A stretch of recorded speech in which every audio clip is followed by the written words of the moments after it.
Hey guys, TrueFit MN, this is Jeremy here. So this video is about working on a functional carry. All right, biggest thing we're looking for is we're creating a bit of a bias on how we carry a load. And so there's different places of carrying positions here. And usually the closer the masses or the weight that I'm gonna use as my weight or load, right, the closer it is to like my center of mass here, the easier it's going to be to control this and keep a little bit equilibrium with not only the alignment of the spine, but also kind of levelness with the shoulders, and then ultimately keeping the hips pretty steady as well, so I can work on walking through the carry, okay? So let's just say I'm holding a dumbbell or a kettlebell right by my side of my thigh. The shoulder is in a neutral position off to the side right here. What that means is I'm not rounded forward, I'm not sloped forward. My shoulder posture, right? So none of that. I want to be proud and tall. I want the shoulder to be set back. And I'm gripping it kind of firm and tight and pulling into the shoulder socket, like pulling upward here. And I'm trying not to like just rest the weight on my thigh. I want to just kind of let it hang low. All right.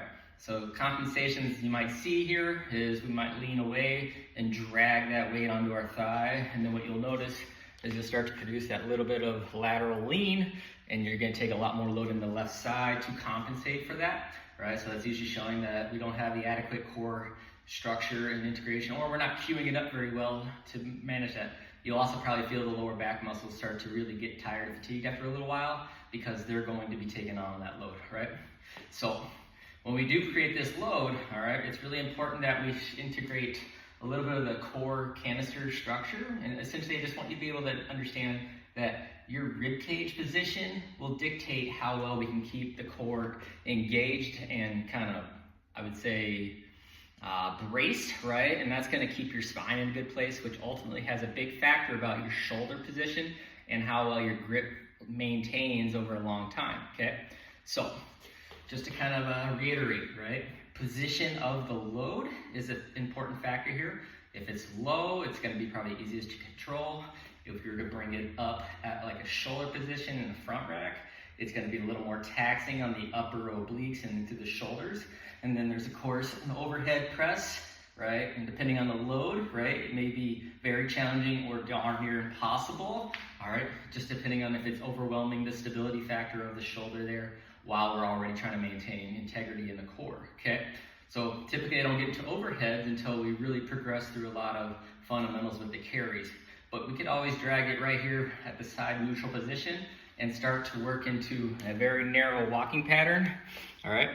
As far as queuing up the core, it's really important to kind of think about getting the glutes to squeeze together, have that chest proud and tall, take a little bit of an inhale in, right? And then I want you to kind of feel like you're pushing down the rib cage right towards your belt buckle, okay? So if you have a belt buckle on pants or you're using your button on your shorts, right? I want you to feel like you're compressing that down and keeping a little bit of tension in both side abs as you exhale. So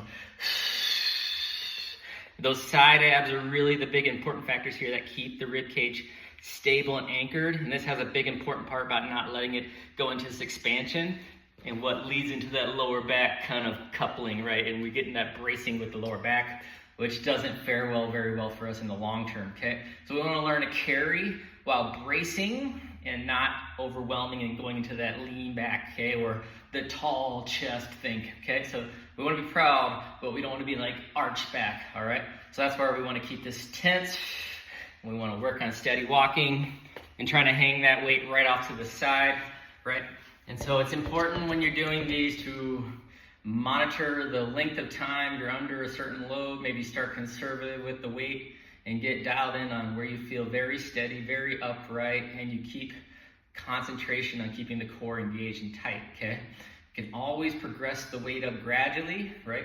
But you're gonna find that even 30 seconds of doing that at a decent weight will really give you a big feeling and integration about what's going on with the spinal flexors, right? And not only the front to back, but at the lateral capacity. And then a lot of this cross matrix pattern of oblique sling to shoulder function, all right? And these are important slings or important groupings of muscles that maintain stability of the upper body as we load up through the hips. Thanks.